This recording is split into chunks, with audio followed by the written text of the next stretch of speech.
Bapa di surga, terima kasih untuk ibadah pada sore hari ini. Kami serahkan waktu ke depan dalam tangan Tuhan, pemberitaan firman, supaya firman yang disampaikan boleh membangun hidup kami, boleh menguatkan hidup kami, menjadi jawaban atas pertanyaan dalam hidup kami.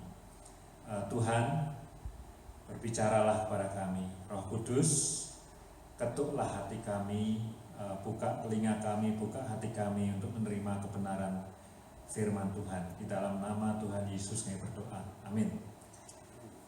Saya bersaksi ya. Bersaksi bukan dari pengalaman hidup, tapi dari buku yang saya baca. Jadi bagi yang masih ingat, minggu lalu kita bicara soal lifestyle. Ya, jadi Nehemia 11 dan 12 mengajarkan kita tentang 4 lifestyle, gaya hidup. Yang pertama adalah gaya hidup untuk apa? Bersyukur, ya, bersyukur. Disebut sampai 3 kali di pasal 11 dan 12. Yang kedua, gaya hidup menyembah, ya, menyembah Tuhan. Jadi gaya hidup bersyukur, gaya hidup menyembah Tuhan. Yang ketiga, gaya hidup suci, mentahirkan. Jadi kalau tidak tahir, kita mentahirkan diri, gitu ya, gaya hidup suci. Dan yang terakhir, gaya hidup memberi, sacrifice, offering kepada Tuhan. Nah, gaya hidup itu kalau kita pelajari minggu lalu sifatnya vertikal antara manusia dengan Tuhan, gitu ya. Dan saya bilang saya interest dengan yang keempat, gaya hidup memberi itu ya, memberi persembahan dan segala macam kepada Tuhan. Nah, saya lately baca satu buku, bukunya saya kasih lihat ke Ali beberapa minggu yang lalu. Kira-kira bukunya judulnya adalah apa tuh, Rediscovering, menemukan kembali perintah Tuhan Yesus yang hilang, tanda kutip hilang, gitu ya. Dan perintah itu adalah perintah untuk hidup saling mengasihi, ya. Jadi orang yang nulis buku ini, teorinya dia bangun teori, tapi bukan asal ngomong teori. Dia baca Alkitab, dia gali, gitu ya. Pertama dia menemukan bahwa ada amanat agung, masih ingat ya, pergilah, baptiskanlah, jadikan semua bangsa muridku, dan ajarlah mereka semua yang aku ajarkan kepadamu. Yesus sebelum dia naik ke surga, ya. Nggak usah dibahas banyak-banyak, tapi kita semua tahu kata kerja utamanya adalah making disciple dari semua bangsa, jadikan mereka murid Tuhan Yesus, ya kan? Pergi, tentu kita harus pergi, jangan cuma diam di gereja making disciple, nggak bisa. Kita mesti pergi nyari orang, kita making disciple. Baptize, ya juga ada diam di gereja, kita mesti keluar cari orang, nanti kemudian kita baptize mereka. Tapi setelah mereka dibaptize, sudah ditemukan orangnya, sudah dijadikan murid, dibaptis, jadikan muridnya bagaimana? Adalah dengan mengajar mereka semua yang aku ajarkan kepadamu. Right? Nah, orang ini kemudian menemukan bahwa yang diajarkan Tuhan Yesus yang paling penting, saya tidak akan jelaskan di sini ya, tapi dia pakai segala macam ayat, adalah the love command. Yang paling penting itu, ya. Yang pertama adalah kasihlah Tuhan Allahmu dengan segenap hatimu, jiwamu, kekuatanmu, akal pikiranmu dan seterusnya. Dan yang kedua adalah kasihlah sesama manusia seperti dirimu sendiri. Nangkep ya? Jadi keluar dari gereja udah pasti. Kalau mau muridkan orang harus keluar. Kalau enggak, bagaimana kita dapat murid kan? Bagaimana kita bisa baptis? Tapi sudah jadi murid, sudah menemukan 5 orang misalnya di murid, kita mesti mengajar mereka semua yang dikatakan Tuhan Yesus kepada murid-muridnya. Dan kalau mau disummarize semuanya, pengajaran Yesus adalah mengenai kasih. Nah sekarang dia discovering lagi, bahas Alkitab lagi. At the end dia bilang, love command itu cuma 1, tidak 2. Nah, kita marnya 2 kan, 1 love God with bla bla bla. Yang kedua, love others seperti. Nah, dia bilang no, love command itu is only 1. Ya, kemudian dia baru masuk ke Injil Yohanes dan dia menemukan sebelum Yesus mati itu berkali-kali dia mengatakan saling mengasihi, supaya kamu saling mengasihi, supaya kamu saling mengasihi. Mulai dari waktu dia basuh kaki murid-muridnya dan seterusnya. Jadi dia bilang love command itu cuma 1. Nggak meniadakan yang satunya enggak, tapi dia bilang gini, kalau dia baca, kalau kamu itu mengasihi aku, ya kira-kira gitu ya, kalau kamu itu mengasihi Yesus, maka the immediate implication kamu hidup saling mengasihi. Nangkep ya? Jadi kita tidak bisa lagi kalau buku itu bilang atau dia, tentu dia convincing karena saya kan cuma sharing aja. Kita tidak bisa lagi mengatakan kalau aku harus milih mengasihi Tuhan atau mengasihi istriku, maka nomor satu Tuhan, nomor dua istri atau suami. No, tidak ada kesempatan untuk kita arguing seperti itu. Karena the implication of loving God is loving your spouse. The implication of loving God is loving your friend and even loving your enemies. Jadi sudah ada kemungkinan. Dan kemudian dia mengutip satu ayat yang terkenal, saya lupa di mana itu ya. Kalau kamu tidak bisa mengasihi saudaramu yang kelihatan, bagaimana kamu bisa mengasihi Tuhan yang tidak kelihatan? Jadi the love command is only one. Dan itu menurut dia itu yang hilang. Ya, jadi rediscovering the command dari Tuhan yang hilang. Nah, minggu lalu kita bicara soal lifestyle yang semua sifatnya itu vertikal, gitu kan? Tentu kita tidak bisa to worship God means to worship my friend, tidak bisa, gitu kan? Atau bersyukur kepada Tuhan artinya bersyukur kepada Ali yang tidak bisa. Tapi the last one, makanya saya bilang on the last one, the lifestyle to giving, ya itu sebenarnya to giving to God itu bisa. Giving to God is giving each other, gitu ya. Jadi saling support, saling memberi, saling dan seterusnya. Itu yang saya mau sharingkan. Buku itu menarik, ya. Buku itu menarik. Saya tidak bilang kita semua mesti ikut buku itu, tapi buku itu distinctive, gitu ya. Distinctive itu apa ya? Ya dia punya strong case yang dia mau build, mau bangun. Dan bagi saya buku itu sangat membangun, gitu ya. Saya belum selesai, tapi sudah chapter 13. Waduh. Ya, dan saya sudah berencana nanti kalau sudah selesai mau email penulisnya, ya. Bersyukur untuk kesempatan bisa baca buku itu. Itu yang saya mau sharingkan. Nah, saudara, saya punya cerita lucu nih. Sekarang kita ke Nehemia 13, ya. Bapak Ibu dan semuanya, mungkin ada yang bolong-bolong, kita selama ini sudah belajar dari kitab Nehemia. Dan kita sampai pada pasal yang terakhir, pasal yang ke-13. Saya kalau menyiapkan pertama, ini bukan pertama kali saya belajar Nehemia. Ya, waktu dulu zaman di mahasiswa, ikut retreat mahasiswa, Nehemia itu favorit, gitu ya. Kemudian berapa kali lagi, ini kali keempat kali ya belajar soal Nehemia. Tapi saya tidak selalu memorize. Mungkin Nehemia berpuasa di pasal 1, pasal 2, mukanya muram itu saya tidak pernah lupa. Tapi saya sering lupa di akhir-akhirnya itu apa, gitu ya. Dan ketika saya baca pasal 13, gitu ya, kan saya kalau menyiapkan khotbah satu baca dulu kan, baca set gitu. Nah, ketika saya baca, oh ini khotbahnya gampang. Ya, jadi pertama kali saya baca, oh ini khotbahnya gampang. Jadi saya tidak terlalu stres minggu ini. Beda dengan waktu saya baca pasal 11 dan 12 yang isinya daftar nama-nama itu. Pertama kali baca saya pikir ini khotbah apa ya? Kok isinya daftar nama-nama orang gitu kan. Jadi saya rada pusing. Maka itu ketika 11 saya baca, saya tidak dapat poin, saya lanjutkan ke pasal 12. Tapi waktu saya baca pasal 13, baca cepet gitu. Oh, ini langsung nih ada poin-poin yang serabutan gitu bisa dikhotbahin gitu ya. Terus baca 2 kali, mau baca 3 kali, mau nyari ini aja, saya pusing gitu. Ini pasal ya, frustasi baca pasal 13 itu frustasi, ya. Kok bisa kayak gini ya?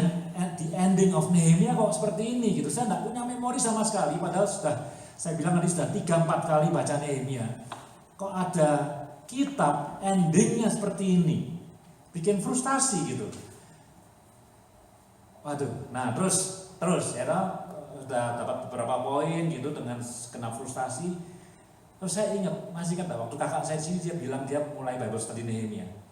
Terus saya bilang sama dia, ini saya baca Nehemia pasal 13, saya lihat Nehemia kok tiba-tiba jadi orang yang berbeda sama sekali dengan pasal-pasal sebelumnya. Dia menjadi orang yang sangat insecure sekali. Ya, dan frustrating ini pasalnya.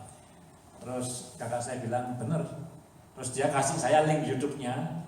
Kalau kamu mau dengar ini Bible study saya Nehemia. Cuman saya tidak mau, karena apa? Karena kalau saya dengar dia punya khotbah, nanti khotbah hari ini nih adalah khotbahnya dia.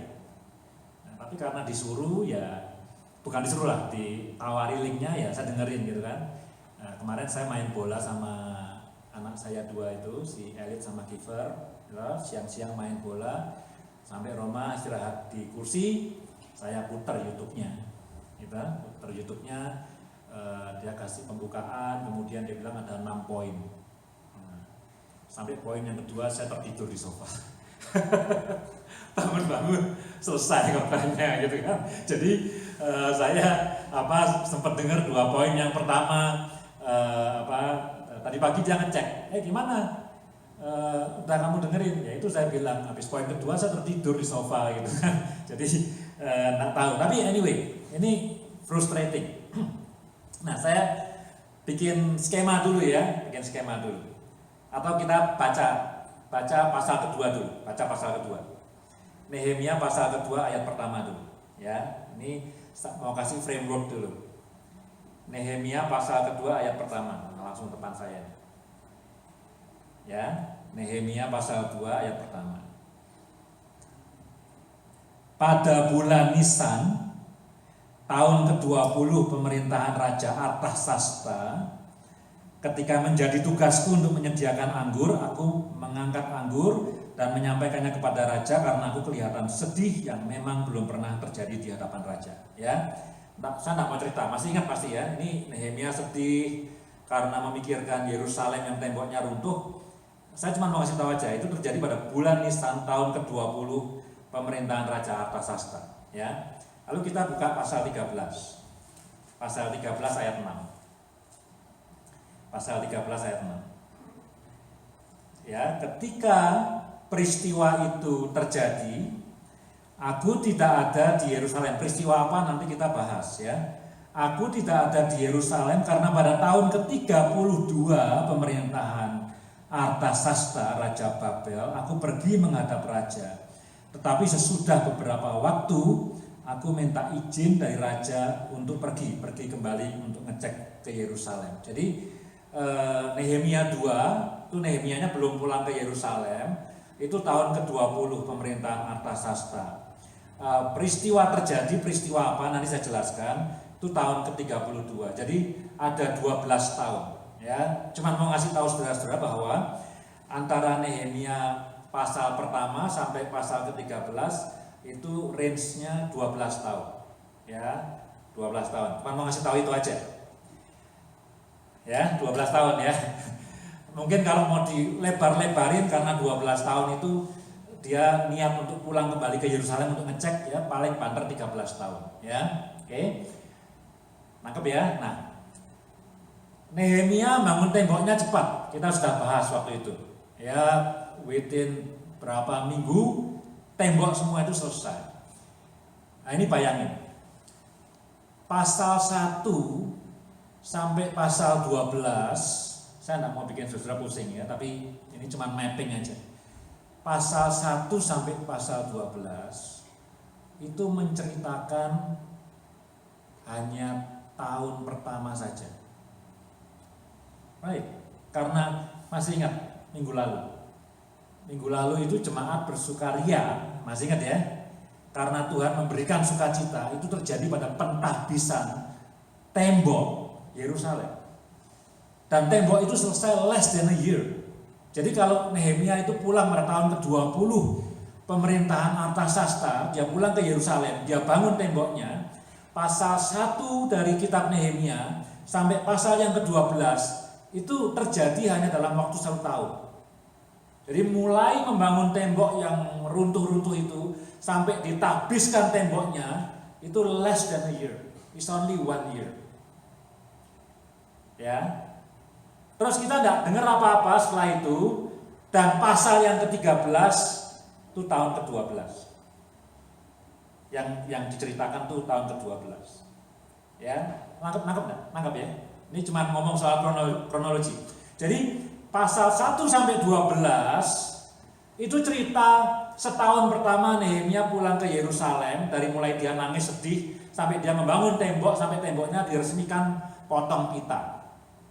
12 pasal itu menceritakan 1 tahun. Kemudian tidak ada kabar apa-apa, pasal 13 itu 12 tahun kemudian cerita.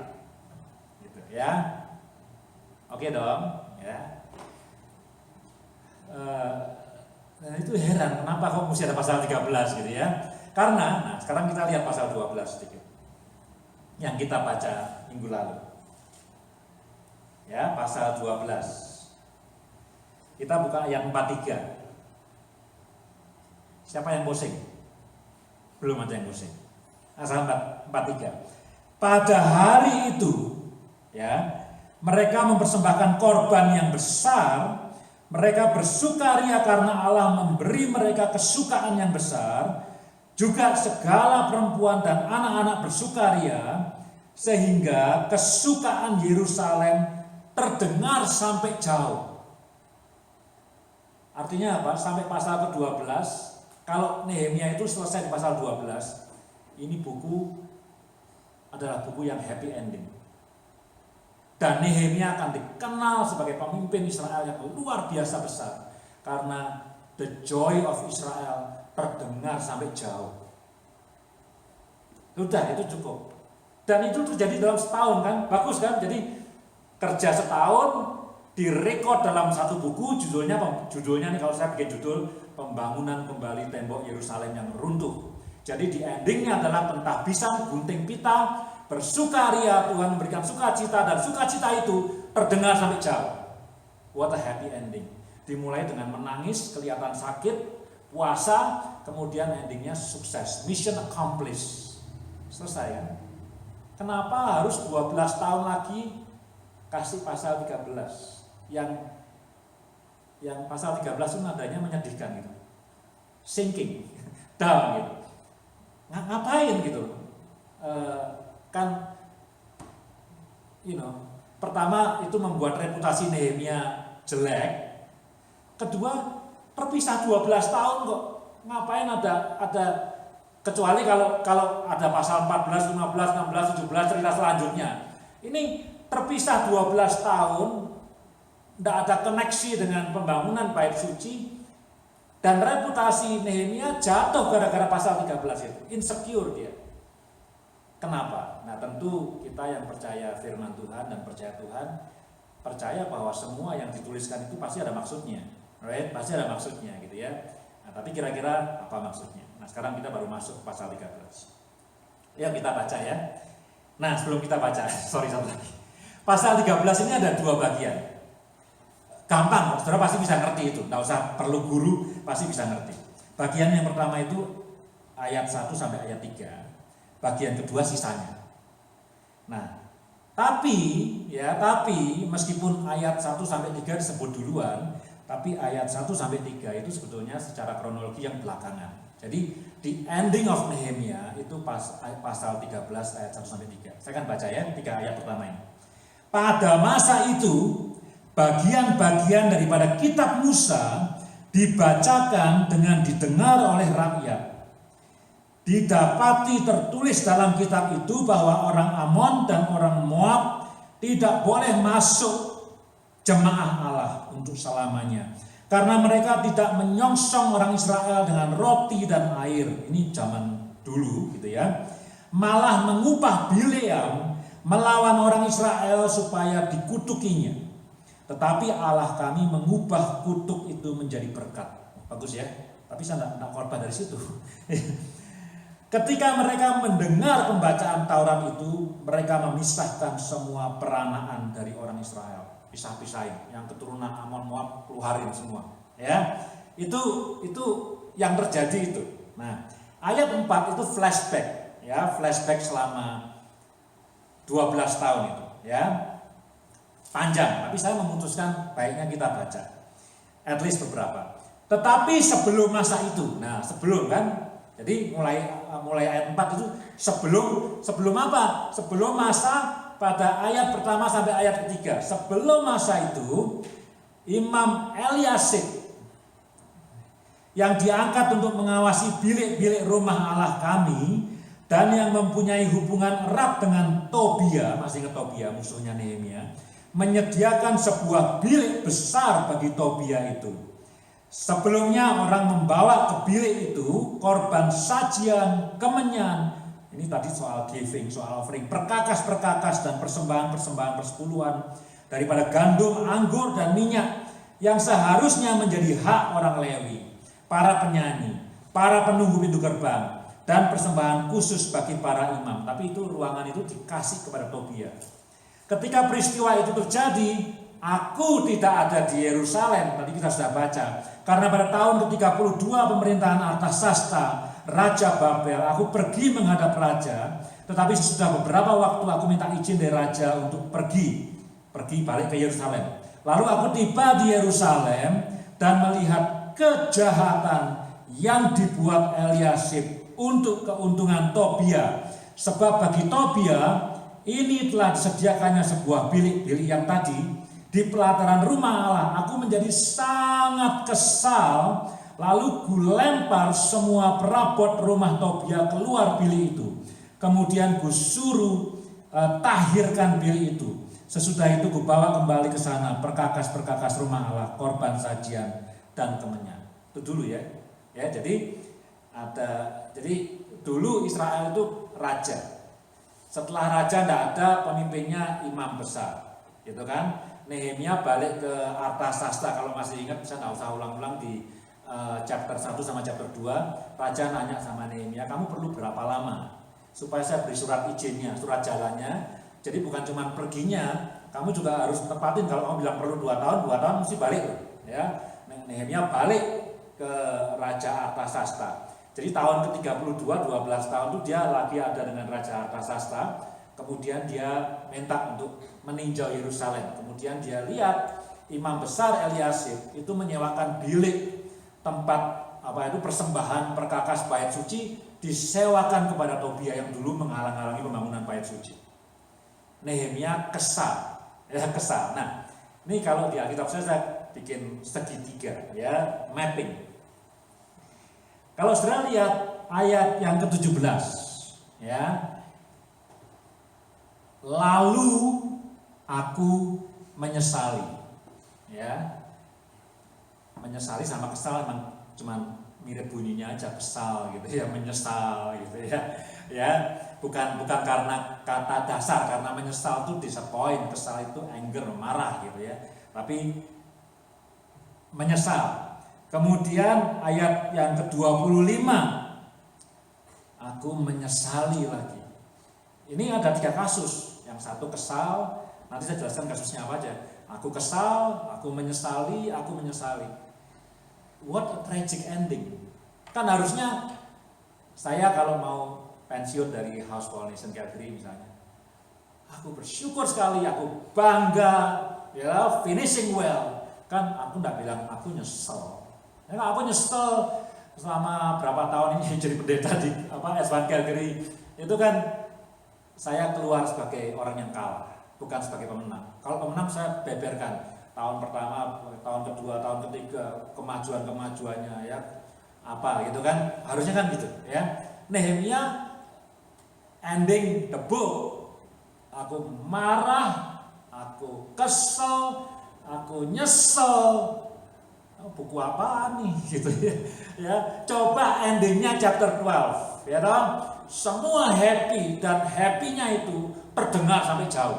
Nggak tahu sampai mana, tapi sampai jauh, sampai keluar negeri barangkali. Ya, jadi kesal dan menyesal, gitu ya. Nah, terus kita lanjutkan lagi. Ayat 10 ya tadi ya. Juga kudapati bahwa sumbangan-sumbangan bagi orang Lewi tidak pernah diberikan, sehingga orang Lewi pada waktu itu konteksnya ya tidak boleh kerja kan, ya, mereka harus terima sumbangan. Sehingga orang Lewi dan para penyanyi yang bertugas masing-masing lari ke ladangnya. Tragic sekali. Harusnya mereka tidak boleh kerja. Mereka itu kerjaannya di bait suci. Mereka itu harus makan dari perpuluhan, dari persembahan dari orang-orang Israel sampai mereka itu kembali ke ladang. Tidak tahu apakah orang berhenti memberi persembahan, padahal masih ingat toh lifestyle-nya giving. Right? Lifestyle-nya kan giving. Dan kalau masih ingat waktu kita bicara yang sebelumnya soal yang firman Tuhan tuh, sebelum yang minggu lalu, yang 2 minggu yang lalu itu, ya toh, peringatannya Nehemia itu kan ada 3 toh. Nomor 1 apa? Lupa. Jangan kawin campur. Masih ingat? Nomor 2, jangan melanggar hari Sabat.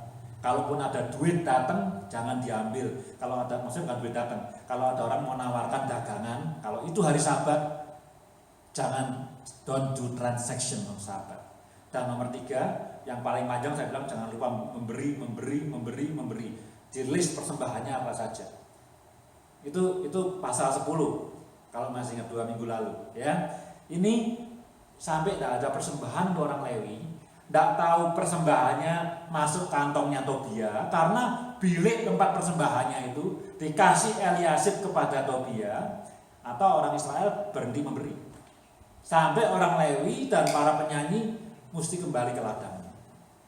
Ya, jadi aneh ya, bukan aneh, tragic. Apa yang disampaikan di pasal 10, apa yang disampaikan 12 tahun yang lalu. 12 tahun itu lama atau sebentar ya, saya tidak tahu. Lama atau sebentar kira-kira. Mungkin sebentar untuk suatu bangsa, ya. Untuk suatu bangsa sebentar. Untuk umur satu manusia mungkin, ya kalau manusia umurnya 70-80 itu sepertujuh kira-kira, ya.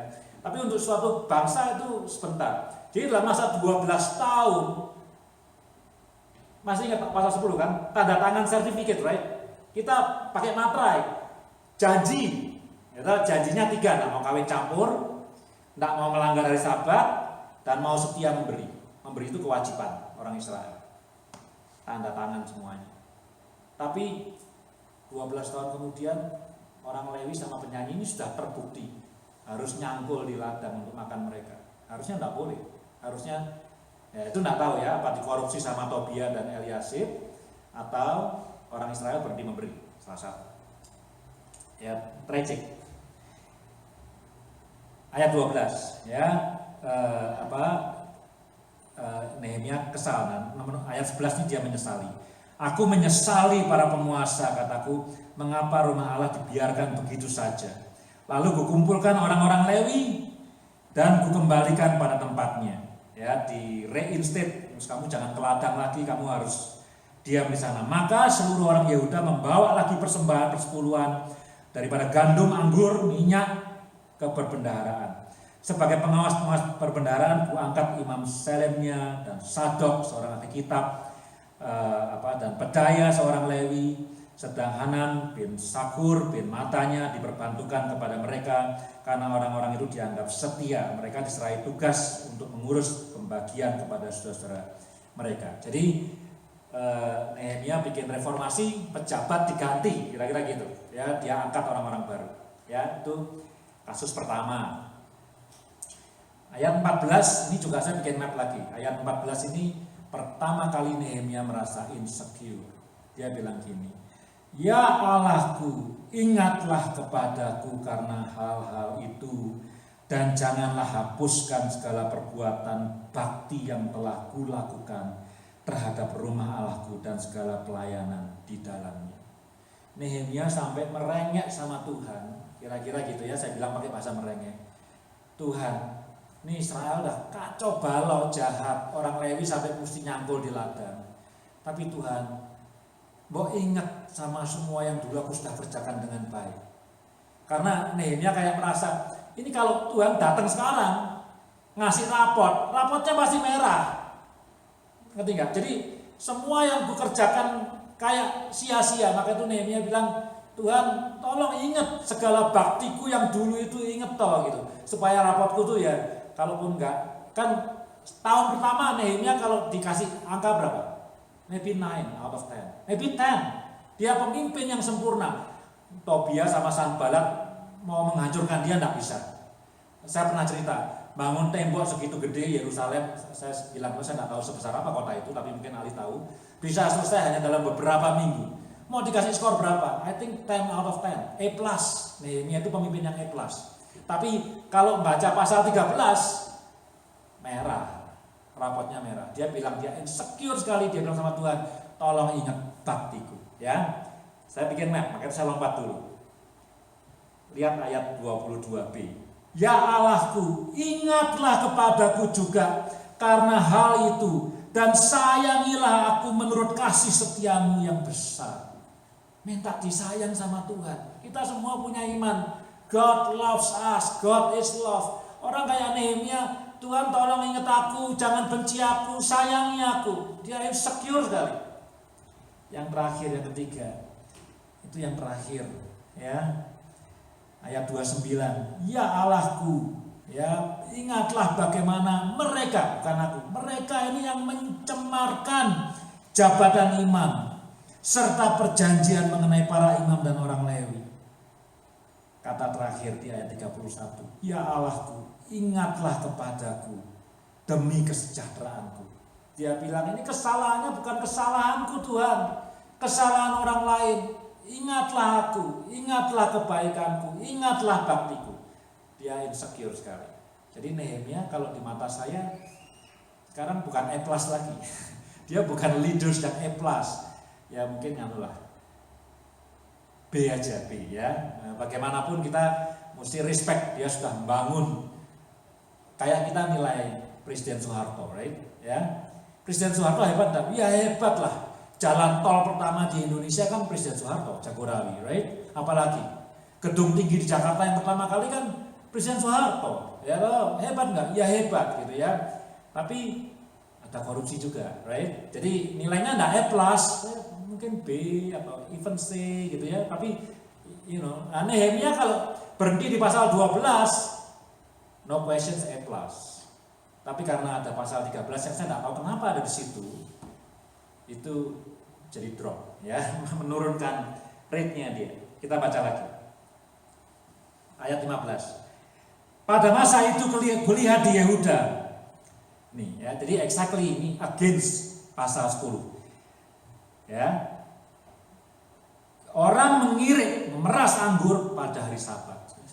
Perhatikan, pasal 10, kalau ada orang asing datang nawarkan transaksi gandum, jangan diterima kalau itu hari Sabat.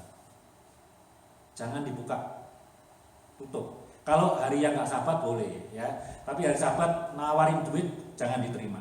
Ini sekarang nih, ya ayat 15. Orang-orang membawa berkas-berkas gandum dan memuatnya di atas keledai, juga anggur, buah ara, dan berbagai muatan yang mereka bawa ke Yerusalem pada hari Sabat. Aku memperingatkan mereka ketika mereka menjual bahan-bahan makanan. Juga orang Tirus, orang asing yang tinggal di situ membawa ikan dan berbagai barang dagangan dan menjual itu kepada orang Yehuda pada hari Sabat. Bahkan di Yerusalem, bukan di desa ini. Ini in the capital city, itu khotbah minggu lalu. The importance of the capital city. Nah, kemudian lalu aku menyesali, itu menyesali yang kedua, ya. Jadi yang ditandatangani di atas materai sudah dilanggar, ya. Sudah dua yang dilanggar. Satu soal memberi, kewajiban memberi dilanggar sampai itu orang Lewi mesti kembali ke ladang. Sekarang kerja di hari Sabat dilanggar juga sama orang Israel. Ya, jadi menyedihkan. Nah, sekarang kita boleh lompat karena ayat 15 sampai ayat yang ke-22 itu isinya soal pelanggaran hari Sabat semua. Ya. Ayat yang ke-23. Ya, karena ayat 22b diakhiri dengan ya Allahku, ingatlah kepadaku. Jadi setiap kali Nehemia itu lihat kegagalan Israel, dia insecure. Ingatlah aku, ayat 14. Pelanggaran yang kedua, ingatlah aku, ayat 22b. Ya, sekarang yang ketiga. Pada masa itu kaget juga kulihat beberapa orang Yahudi memperistri perempuan-perempuan Asdod. Nehemia down sekali. Dia masih punya surat perjanjian, kasih materai, diteken sama kepala-kepala suku Israel, janjinya tiga-tiganya dilanggar. Exactly pasal 13. Israel tidak dosa bohong, tidak dosa yang lain, dosanya tidak membunuh, tidak bersinah, dosanya exactly apa yang ditandatangani di surat perjanjian itu, di piagam itu, namanya piagam, ya, yaitu melanggar Sabat, melanggar tugas memberi, dan kemudian kawin campur, ya. Wah, udah Nehemia tahun sekali, ya. sebagian dari anak-anak mereka berbicara bahasa Asdod. Waduh, ya, bukan cuma kawin campur, anak-anaknya bahkan berbicara bahasa Asdod. Mungkin ya sudah imannya dan segala macam. Ayat 25, aku menyesali mereka, kutuki mereka. Ini Nehemia marahnya ya. Marahnya kayak Tuhan Yesus waktu dia di bait suci. Perhatikan ayat ini, kejam sekali. Ini hanya untuk orang dewasa. Tahu ya kasus di Indonesia itu ya, Profesor Mahfud itu ikut enggak berita di Indonesia? Ya, ini kasus hanya untuk orang dewasa, yang dengar boleh orang dewasa ya. Kukutuki mereka dan beberapa orang di antara mereka kupukuli. Nehemia gila ini. Ya. Dan kucabut rambutnya dan kusuruh mereka bersumpah demi Allah. Demikian, jangan sekali-kali kamu serahkan anak-anak perempuanmu kepada anak-anak laki mereka. Sadis Nehemia. Ya, kita tidak pernah tahu ada Nehemia yang seperti ini. Kita tahunya Nehemia adalah A+ leader, bisa membangun bait suci, membangkitkan pride-nya orang Israel. Tapi dia marahnya ini di penjara ya, melanggar hak asasi manusia, mukuli orang, nyabuti rambutnya orang. Kira-kira itu cerita pasal 13 ya. Nah, tentu ya tadi yang saya tanya, kenapa kok pasal 13 itu dimasukkan dalam kitab Nehemia? Kenapa tidak pergi di pasal 12 saja? Gitu ya. Nah, ada beberapa hal. Tadi saya bilang kakak saya punya 6 poin, saya tidak mau. Kakak saya punya orientasi Nehemia dalam hal leadership. Saya mungkin lebih yang praktikal aja untuk kita gitu ya. Ada beberapa yang bersinggungan tapi very obvious ada di sini gitu ya. Tapi ada satu alasan yang saya mesti sebut. Saya tidak mikir terlalu banyak. Ada satu alasan kenapa pasal 13 itu disampaikan. Apakah itu alasan muncul dari Nehemia? Saya tidak tahu. Tapi saya pikir ada satu hal yang penting, yaitu bahwa suatu revival. Nehemia itu kan revival leaders ya. Israel yang terpuruk karena tembok-temboknya runtuh bisa dibangun kembali ya. Satu revival, satu kebangunan rohani. Ini saya pakai istilah-istilah rohani ya, revival, kebangunan rohani. Itu tidak selamanya. Tidak selamanya.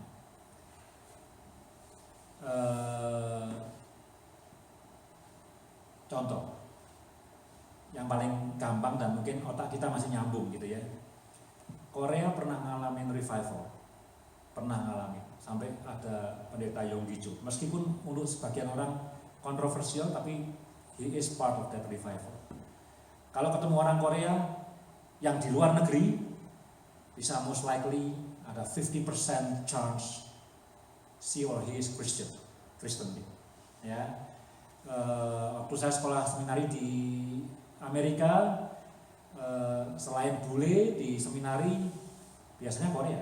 Siapa lagi? Korea. Ya, biasanya orang Asia ya Korea. Indonesia enggak banyak, enggak banyak, tapi Korea. Jadi gereja non English speaking church di North America apa? Korean church. Ya, back in the 90s ya. Sekarang Korea masih revival enggak? Revival K-pop. Revival K-pop, tapi revival, spiritual revival tidak selamanya ya. Kebangunan rohani di di Scotland, di Edinburgh terjadi tahun 18 sekian, tahun 1910 ya. Selamanya ya enggak. Scotland is Scotland ya. Waktu itu melahirkan gerakan anak muda, banyak yang bertobat, tapi setelah beberapa tahun ya hilang gitu. Ya. Gereja bisa luar biasa hebat, tapi mungkin in 30-40 years it's gone. Ya, jadi satu revival, satu keadaan yang baik itu enggak stay forever. Termasuk revival yang dialami oleh bangsa Israel. Nah, saudara, kalau dia enggak stay forever tapi getting better, that's good. Tapi kalau dia tidak stay forever, tapi kembali kepada masa lalunya yang buruk, nah ini yang repot. Ya, saya juga lihat, tidak usah bangsa, tidak usah gereja, tidak usah revival, family as well. bisa terjadi pada family. Anak-anak bisa. Waktu mudanya rajin banget ke gereja, tidak mau terlambat, tidak pernah berhenti memberi perpuluhan atau persembahan, tidak mau terlambat ke gereja. Sudah remaja, university, kemudian gone, bye-bye. Atau bisa sebaliknya, waktu di university ketemu dengan pelayanan mahasiswa, kemudian semangat sekali dibangun. Setelah masuk tempat dunia kerja, menikah, gone. Bisa terjadi, gitu ya. Jadi kalau gone kemudian dia naik level, praise God, ya toh. Tapi kalau gone dan kemudian kembali pada masa awalnya, ini yang repot. Ini yang terjadi pada Israel. Right? Nah, itu saya pikir sekilas. Kalau saya tanya kenapa ada Nehemia 13, ini sebelum khotbah, ini belum khotbah nih ya, cuman kenapa ada Nehemia 13? Kenapa nggak berhenti di pasal ke-12 saja untuk memberi contoh kepada dunia? Inilah contoh pemimpin yang baik, A+. His name is Nehemiah. Kenapa kok ada seperti itu? Kenapa kok harus ada pasal 13 yang ada jenjang beda 12 tahun tapi di-include di sini? Saya pikir karena ingin memberitahu kita bahwa suatu hal yang bagus, kebangunan rohani will not stay forever. Gitu. Nah, ya, tentu tugas kita sebisa mungkin menolong kebangunan rohani itu kalau bisa stay forever atau stay selama-lamanya gitu. Ya, kalau bisa 20 tahun, kalau bisa 30 tahun, kalau bisa 40 tahun, kalau bisa 50 tahun dan seterusnya gitu. Ya. Tugas kita seperti itu. Jangan kebangunan rohani setahun gerejanya penuh tahun ini, tahun depan habis, lenyap, nggak tahu kemana, rimba. Nah sekarang baru masuk poin-khotbahnya. Saya nggak punya 6 poin, saya punya 3 poin punya saya. Saya mau nambahin poin keempat yang bukan dari saya, dari kakak saya, yang saya nggak lihat, tapi dia lihat dan menurut saya it's a good point, gitu ya. Jadi 3 poin. 3 poin ini mungkin juga bersinggungan dengan apa yang dia ngomong, cuman it's very obvious from the text, gitu ya. Yang pertama ya, minggu lalu saya bilang tentang lifestyle, right? Lifestyle.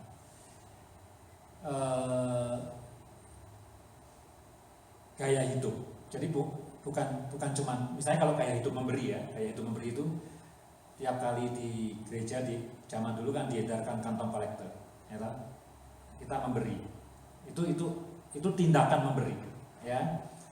Tapi itu belum tentu gaya hidup, karena mungkin kalau orang itu tidak ke gereja minggu depan dia tidak memberi. Zaman dulu kan tidak ada persembahan online, ya kan? Dia tidak memberi, jadi belum gaya hidup, ya. Atau mungkin dia ke gereja dia lupa bawa persembahan, karena apa? Belum jadi gaya hidup, dia lupa. Mungkin zaman dulu kan semua cash, lupa dompetnya tidak ada uang, karena belum jadi gaya hidup.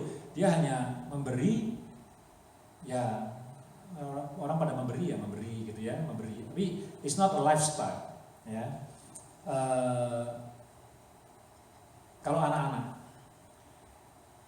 kalau kamu sikat gigi, ya tahu ngajarin anak-anak, nanti besok papa belikan mainan, ya. Begitu papanya tidak belikan mainan, sikat giginya stop dong. Karena dia diberi pelajaran waktu kecil, kalau kamu sikat gigi, aku berikan mainan. Kalau kamu doing the laundry, aku berikan kamu makanan yang kamu suka. Kalau kamu do this, I will give you this. Itu enggak lifestyle. Itu aku kerja sebagai upahan. Not bad, but aku kerja sebagai upahan. Kalau upahnya di stop, responsibility will be gone. Enggak akan ini, ya. Satu itu contoh-contoh ya. Jadi contoh misalnya memberi persembahan bukan lifestyle karena lihat kiri kanan gitu ya, mungkin nggak enak. Semua orang di gereja memberi, masa saya memberi gitu kan, gitu. Jadi beri saja gitu ya. Which is not bad tuh. Saya nggak mengkritik orang itu, oke aja ya. Nggak semua orang kan punya sama, tapi bukan lifestyle. Atau kalau gereja memberi, tapi kalau nggak ke gereja ya nggak memberi karena bukan lifestyle, belum jadi lifestyle. Terus anak-anak based on upah, janji. Sikat gigi, kamu tak kasih hadiah. Beresin ranjang, kamu tak kasih hadiah, dan seterusnya. Which is not bad, tapi bukan lifestyle. Itu based on upah. Ada lagi yang lebih serem. Yang lebih serem adalah diancam. Kamu nggak ngerjain, tak kemocing. Tak kemocing, diancam. Nah, saudara, Nehemia nggak ngancem sih, cuma dia mukulin, dia nyabutin rambut orang. Apa nggak ancaman itu? Ya, kayak gitu. Jadi kira-kira mau mengasih tahu. Jadi orang itu mengerjakan dengan cara dibuat takut. Misalnya, kalau kamu sikat gigi, kamu tak kasih mainan. Sekarang beda suaranya. Kalau kamu tidak sikat gigi, besok nggak boleh ke playground. Nah, lain. Jadi anak itu sikat gigi karena apa? Supaya besok boleh ke playground. Jadi diancam, ditakut-takuti. Kalau kamu tidak sikat gigi, dan seterusnya. Ya, jadi itu bukan lifestyle, itu belum menjadi gaya hidup, gitu ya. Nah, kalau kita mau sesuatu itu stay long, perlu gaya hidup. Kalau saya orang pendeta, ada pendeta yang punya karunia untuk pinter fundraising. Ali tahu, ya. Ada, itu gift itu. Ada pendeta-pendeta yang gift. Kalau dia ngomong sesuatu, bisa jutaan rupiah terkumpul untuk fundraising, bukan buat dirinya sendiri.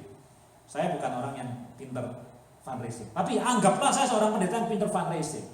Setiap kali khotbah hari Minggu bisa membangkitkan semangat jemaat untuk memberi. Tapi kalau itu bukan lifestyle, ketika saya pensiun, ada pendeta baru yang datang, yang tidak punya gift itu, maka finance gereja akan sinking turun. Karena the giving bukan karena lifestyle, tapi karena pendetanya pinter merayu dan punya skill pidato untuk nolong orang ngasih.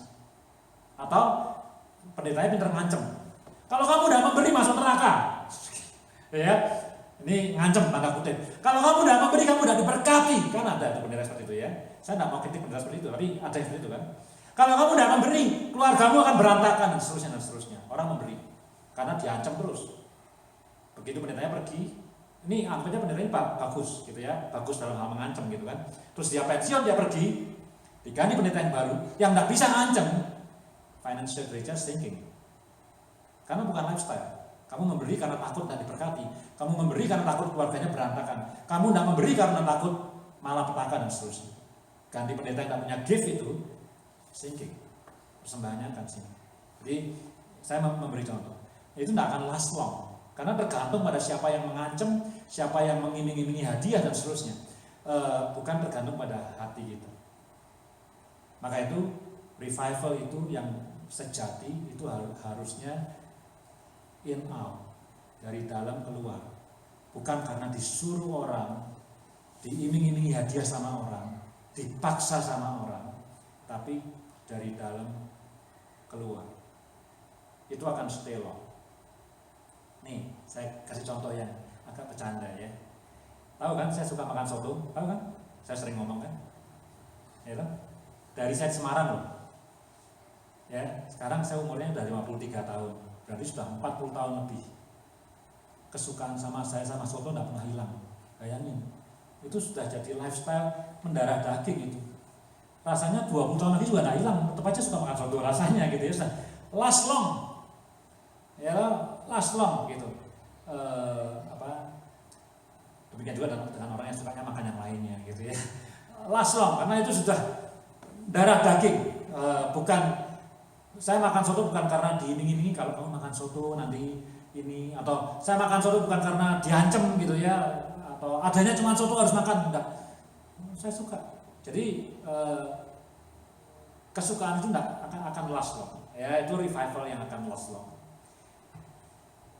Maka itu revival yang sejati harusnya in out. Saya enggak tahu. Nehemia yang kelihatannya A+ leaders.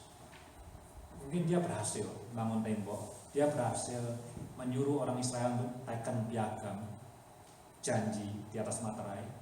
Tapi jangan-jangan orang Israel yang teken janji-janji itu mereka tidak in out. Mereka tidak in out. Ya, jangan-jangan mereka merasa terancam, we don't know. Jangan-jangan mereka takut tidak diberkati hidupnya, we don't know. Dan seterusnya. Ya, jadi tidak last long. Within less than 12 years mereka sinking. Itu yang pertama. Jadi saudara, saya ngomong ini untuk kita semua orang Kristen, orang percaya. Baiknya hidup kita in out, ibadah kita sama Tuhan in out. Jadi dari hati keluar jadi tindakan, ya, bukan satu tindakan yang tidak ada connection dengan hati. Nah, jadi revival itu selalu dimulai dari hati baru jadi tindakan, bukan tindakan tanpa akar di hati. Kalau itu cuma tindakan-tindakan saja, sifatnya sangat temporer, sangat sementara sekali. Juga menolong kita bagaimana kita mendidik anak-anak kita, ngajarin anak-anak kita, ngajarin hal-hal yang baik, jujur, bukan takut tidak diberkati Tuhan, jujur, bukan takut masuk neraka, jujur dari hati, harus jujur. Ya, kalau anak-anak itu diajarin jujur supaya tidak dihukum, kalau anak-anak diajarin jujur supaya diberkati, dia akan menjadi orang yang paling tidak jujur. Karena yang dikejar dia apa? Tidak dihukum dan terus menerima berkat. Yang dikejar dia bukan jujurnya, tapi penyebabnya kenapa dia harus jujur. Yang pertama. Yang kedua yang kita perlu belajar sini, betapa pentingnya seorang pemimpin. Right? Pemimpin itu menentukan. Waktu Nehemia ada di Yerusalem, everything looks good. Dia pulang ke Raja Artasasta, ada imam besar namanya Eliasib. Eliasib ini muncul sebelum pasal 13 di pasal yang ketiga. Udah itu aja. Eliasib cuma di pasal ketiga dan di pasal ke-13. Pasal 4, 5, 6, 7, 8, 9 tidak ada dia. Dia tidak ada. Bahkan pada waktu tanda tangan itu kesepakatan yang pakai matra itu tidak ada, Eliasib tidak muncul di situ. Eliasib muncul di pasal yang ketiga, dan di pasal yang ketiga sudah ada indikasi memang dia imam besar, jadi dia memang punya jabatan leader.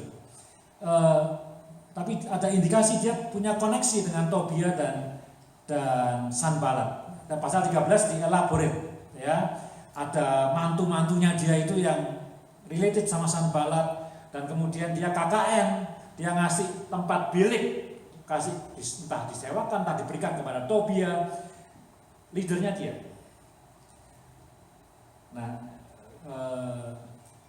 singkat cerita, ya, bisa ada revival yang sejati, bisa ada revival yang besar, tapi kalau tongkat estafetnya dikasih kepada orang yang salah, bisa sinking, ya, bisa sinking. Jadi leadership itu satu hal yang penting. Kalau John Maxwell, tapi ini John Maxwell, ya, tahu kan John Maxwell nulis buku banyak, orang Kristen banyak leadership. Dia bilang jatuh bangunnya satu organisasi itu tergantung pada leadernya. Dia bilang gitu, wah, jadi leader itu saya pikir tanggung jawabnya berat sekali. Jadi jatuh bangunnya Israel tergantung siapa imam besarnya. Di tangan Eliasib jatuh dia. Pada waktu Nehemia ada di sana, Eske. Tapi Nehemia pergi, ada Eliasib jatuh. Karena tidak berintegritas dia. KKN, ya toh, nepotisme, kedekatan dengan Tobia, ada relasinya atau anaknya atau cucunya yang kawin dengan keluarga Sanballat, tidak menjaga integritas perkawinan. Masih ingat waktu kita bahas pasal 10, ada kawin campur di sana. Jadi Eliasib memang dia imam besar, secara darah dia keturunan dari suku Lewi dan segala macam, keturunan Harun barangkali, tetapi secara integritas dia buruk sekali. Dan itu the cost of it is a nation. Bukan cuma Eliasib yang kena kutuk, tapi the whole nation itu menerima akibatnya. Itu yang kedua. Jadi saya pikir leadership itu penting sekali, ya. Yang ketiga. Nah, yang ketiga ini ada hubungan dengan yang kedua dan yang pertama. Pemimpin yang presence, yang hadir. Pemimpin yang hadir itu penting sekali. Ini kejadian terjadi karena Nehemia pergi. Oke, jadi maka saya bilang ini related dengan yang pertama dan yang kedua. Kejadian ini terjadi karena Nehemia meninggalkan Yerusalem, kembali kepada Artasasta. Dan kemudian ada di di tangan yang salah, Eliasib, gitu ya. Tapi di sisi lain kita juga mengatakan kalau seandainya Nehemia itu ada terus di Yerusalem, mungkin malapetaka ini tidak terjadi. Jadi malapetaka ini terjadi karena apa? Tidak ada pemimpin yang betul, yang dihormati, yang hadir di sana. Jadi karena Nehemia absen, kira-kira gitu. Ya, karena Nehemia absen, maka jatuhlah Israel. Jadi kalau ada satu hal yang kita perlu pelajari, kita perlu orang yang hadir. Ya, saudara mungkin nanya, saya bukan pemimpin, saya bukan pendeta, saya bukan presiden, bukan perdana menteri. Hadir buat anak-anak, hadir buat spouse, hadir buat teman. Kalau kita mau punya pengaruh yang baik, hadir. Ya, nah kita ini sukanya absen. Ya, sukanya absen. Saudara-saudara, kalau masih ingat itu ya, saya pernah ngomong tuh beberapa bulan yang lalu, puisi itu ya, puisi itu risk, masih ingat ya, kita tuh nggak mau terlalu dengerin orang lain, nggak mau terlalu hadir untuk dengerin ceritanya orang lain, karena kita itu takut get risk of being involved too much. Kita nggak mau orang cerita. Pada satu kali ada aktor Amerika namanya Neil Patrick Harris, kalau tahu. Ya, dia itu pintar jadi MC. Dia jadi MC Academy Award, dia jadi MC Tony Award, dia jadi MC Emmy Award. Kalau dia jadi MC, saya suka nonton. Senang sekali dia bisa nyanyi, dia pintar nari, ada di YouTube ceritanya. Dan dalam satu kali ketika dia jadi MC untuk Tony Award, dalam tariannya dia nanya, apakah kamu mau mendengarkan segala permasalahan dan kesusahanku? Kemudian para penarinya serempak mengatakan, yes. Terus si Neil Patrick Harris ngomong gini, thank you, you are my fake friends. Kamu tuh teman-temanku yang palsu. Kalau kamu ngomong yes mau dengerin permasalahanku. Kebanyakan orang nggak mau dengar permasalahanku. Orang mau dengar kebahagiaanku, orang mau dengar kemakmuranku, orang mau dengar kesenanganku, kekayaanku, semua hal yang baik tentang aku. Sebetulnya orang nggak mau dengar tentang kesusahanku, betapa pedihnya hatiku, betapa sakitnya aku. Nggak mau dengar. Siapa yang mau dengar? Kalau ada yang ngomong 50 orang, ya aku mau dengar. Mungkin yang 49 itu fake friends. Mungkin yang satu ada yang benar-benar pengen dengar gitu. Tapi yang lainnya enggak. Saudara-saudara, Nehemia tidak present di situ. Ya, kalau dia present di situ, apapun metodenya, entah metodenya mau ngancem, mau ngiming-ngimingi dengan berkat, atau pakai metode yang benar, tapi kalau dia present di situ, mungkin Israel tidak jatuh seperti ini. Tapi karena Nehemia cuma present sampai Israel tanda tangan piagam di atas materai, kemudian pergi, jatuhlah Israel. Itu 3 hal yang saya belajar. Yang nomor 1, kebangunan rohani itu harus dari inside out, harus dalam hati. Jadi untuk anak-anak kita, saya masih punya responsibility, anak-anak saya masih sangat muda. Pengen sekali mereka bisa jadi orang yang baik karena inside out, bukan karena iming-iming, bukan karena takut masuk neraka dan segala macam. Ya, tugas masih besar. Tapi kita juga punya tugas nolong orang-orang lain supaya hidup Kristianinya itu inside out. Paulus mengatakan, entah aku hadir, entah aku tidak hadir, Filipi pasal yang kedua, kamu harus tetap berbuat baik. Kalau kamu berbuat baik hanya ketika aku hadir, itu namanya munafik. Right? Kita tidak mau mencetak orang Kristen yang seperti itu. Yang baik di hari Minggu, yang baik di hadapan pendeta, yang baik karena dijanjikan berkat, yang baik karena takut dihukum. Itu bukan iman Kristen. Yang kedua, leadership. Ya, kita perlu pemimpin yang berintegritas. Jatuh bangunnya negara, jatuh bangunnya organisasi, tergantung siapa pemimpinnya. Dan yang ketiga, perlu present, perlu willingness, meskipun tidak enak, tapi dengarkan orang, ada bersama-sama dengan orang. Kalau kita absen, Kalau kita milih untuk pergi, saya tidak nyalahkan Nehemia yang pulang ke Artasasta, karena dia diberi surat jalan untuk certain years dia harus pulang. Tapi absennya Nehemia membuat orang-orang Israel kemudian merasa tidak ada yang menemani mereka, dan kemudian tidak ada yang encourage mereka untuk hidup taat, dan kemudian mereka singgih.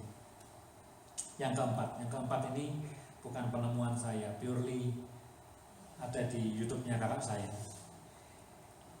Menurut kakak saya, ya,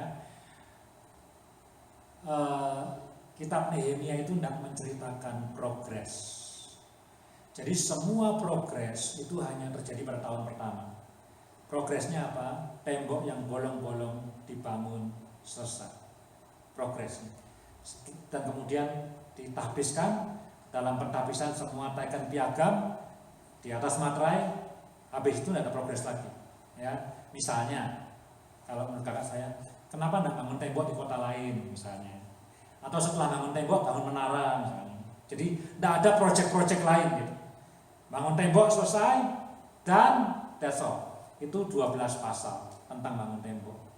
Sampai 12 tahun kemudian, sampai pasal 13, tidak ada progres yang lain. Tidak ada tembok-tembok lain yang dibangun, tidak ada menara lain, tidak ada bangunan lain yang dibangun. That's all. Ya cuman tembok itu. Dan Nehemia mengatakan 3 kali, right? Tuhan, ingatlah baktiku di masa lalu. Jadi setelah tembok dibangun, tanda kutip, he has done nothing. He has done nothing for Israel. Dia melayani Artasasta ya, tapi he has done nothing. Jadi ingatlah baktiku, bangun tembok itu. Ya, jadi kalau orang bilang itu menara selamat datang di Bundaran HI itu, nah itu baktinya Soekarno dia. Nah itu Soekarno tuh bangun itu tuh, ya. Kalau Soeharto Taman Mini Indonesia Indah. Ingat itu Taman Mini Indonesia Indah, dulu aku bangun itu ya. Nanti kalau Jokowi ingat tuh pindah ibu kota ya, belum tapi sudah rencana pindah gitu ya. Kalau SBY nanti apa lagi? Gus Dur, ingat tuh tahun baru Cina sekarang libur. Nah, itu Gus Dur baktinya Gus Dur. Jadi ingat baktiku di masa lalu. Nehemia kan tidak bilang Tuhan ingat kebaikanku hari ini. Itu masa lalu. Ingat dulu aku ini. Jadi Nehemia itu berusaha membangun his past, gitu ya. Monumen masa lalu. Nah, lalu kakak saya mengutip seorang pendeta yang terkenal namanya Andy Stanley. Ya, yang nggak tahu ya silakan di Google ya, pasti ada Andy Stanley pendeta. Dan Andy Stanley itu mengatakan begini. Ketika your memory, when your memory is bigger than your dream, you are sinking. Jadi ketika memori masa lalu kita itu lebih besar daripada impian kita akan masa depan, kita mulai tenggelam. Nah, tapi itu bukan penemuan saya loh ya. Saya tidak bertanggung jawab. Cuma saya pikir bagus ini bagus ini.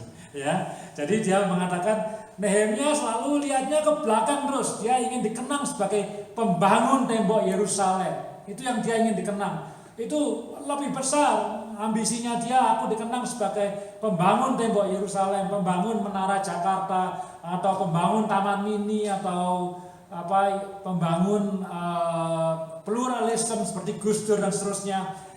Kalau itu menjadi ambisiku yang paling besar, aku stop dreaming the future. Then the nation starts thinking. Makanya itu saya bilang, kakak saya fokusnya mungkin bukan soal hal yang kecil-kecil, dia mungkin fokusnya soal leadership, soal segala macam. Saya mikir-mikir, ini bagus juga nih. Make sense ya. When your memory is bigger than your dream, you start thinking. Revivalnya berhenti. Itu saudara yang saya mau sharingkan. Jadi 4, kalau mau dengar yang 6 ya cari sendiri di YouTube. Ya, khotbahnya dia. Tapi itu yang 3 very common, bisa dilihat dari Alkitab langsung. Kira-kira yang terjadi seperti itu. Yang 1 saya pinjam, His Discovery. Kalau kita ingin kenangkan masa lalu kita dan kita berhenti untuk memikirkan masa depan, kita akan mulai jatuh, mulai tidak berkembang lagi dan tidak maju lagi. Itu ya saudara saya. At least ada gunanya pasal 13 ini, ya. At least ada gunanya. Mungkin tidak terlalu bagus untuk Nehemia, tapi sekali lagi sebagai orang Kristen yang percaya bahwa firman Tuhan itu semua ada gunanya, pasal 13 itu mengingatkan kita sesuatu yang baik tidak akan stay forever. Tugas kita membuat yang baik itu stay forever atau even better. Nah, caranya gimana? Yang paling nomor satu, bagaimana kita membuat orang-orang itu, kalau ada revival bukan revival palsu, tapi dari dalam hati. Yang kedua, kalau kita harus meninggalkan, misalnya ada revival di satu gereja oleh satu pendeta A, kalau dia harus pensiun, kasih kepada orang yang betul, pemimpin baru yang betul yang bisa melanjutkan revival itu. Kalau dikasih kepada orang yang salah seperti Eliashib, ya hancur. Yang ketiga, the ministry of presence. Ya, mau listening, mau bersama-sama dengan orang-orang yang dipimpin. Itu salah satu yang bisa membuat the fire of revival stay. Karena kita ini semua manusia dan kita punya aspek psikologi. Meskipun pendetanya sucinya setengah mati, meskipun pendetanya itu luar biasa hebatnya, ya, tapi kalau orang-orangnya lelah, dia bisa meninggalkan juga. Maka itu yang ketiga. Dan yang keempat yang saya pinjam, kita perlu keep dreaming untuk sesuatu yang lebih baik. Kalau kita berhenti dreaming untuk sesuatu yang lebih baik, perlahan tapi pasti kita tenggelam.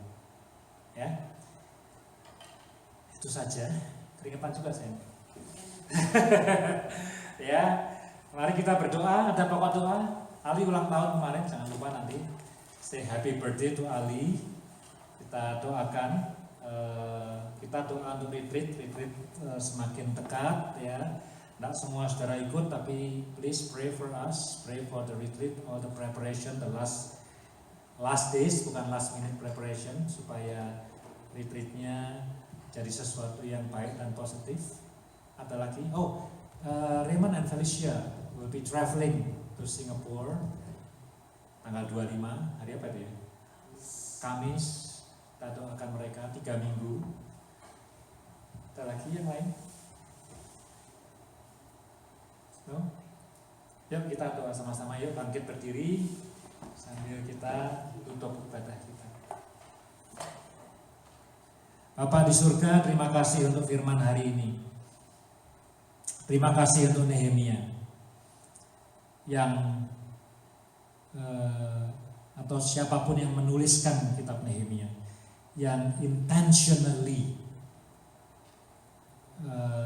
mengikutkan pasal 13, yang tidak ragu-ragu untuk membuat akhir dari kitab ini set ending, yang tidak malu untuk menampilkan Nehemia sebagai seorang pemimpin yang insecure, yang sampai merengek kepada Tuhan, diminta supaya Tuhan ingat akan segala kerja kerasnya di masa lalu. Terima kasih Tuhan, kami diingatkan bahwa tidak ada yang kekal di dunia ini, bahkan yang baik sekalipun, gereja yang baik, negara yang baik, bisa berubah, bisa sinking. Tapi kami juga diingatkan Tuhan untuk mencegah itu, bagaimana supaya itu tidak terjadi. Tolong kami Tuhan, tolong keluarga kami, tolong anak cucu kami, tolong generasi-generasi kami yang selanjutnya, supaya kami menjadi orang tua, orang dewasa yang bisa mendidik mereka menjadi orang Kristen yang punya iman Kristen, bukan karena diiming-imingi berkat, bukan karena ditakut-takuti neraka, bukan karena dipukuli seperti Nehemia, dicabuti rambutnya, bukan karena diancam, tapi karena ada kebangunan rohani dalam hati, sehingga mereka kemudian berbuah dalam tingkah laku. Tolong Tuhan Yesus, hamba cuma mau doa satu itu saja, minta tolong anak-anak kami, generasi muda di gereja ini Tuhan, mereka boleh bertumbuh inside out. Bapak, kami juga mau berdoa untuk Ali yang ulang tahun kemarin. Terima kasih Tuhan untuk pimpinan Tuhan sejauh ini, berkat Tuhan sejauh ini, anugerah Tuhan sejauh ini. Kami cuma bisa menyerahkan hidupnya Ali ke tangan Tuhan untuk tahun-tahun selanjutnya. Dipakai untuk semakin fruitful lagi. Dipakai untuk semua yang Tuhan sudah anugerahkan dalam hidupnya bisa berlipat ganda. Seperti talenta, karunia semuanya bisa dipertanggungjawabkan. Dipakai lagi supaya Ali boleh menginvestasikan semua yang dia punya.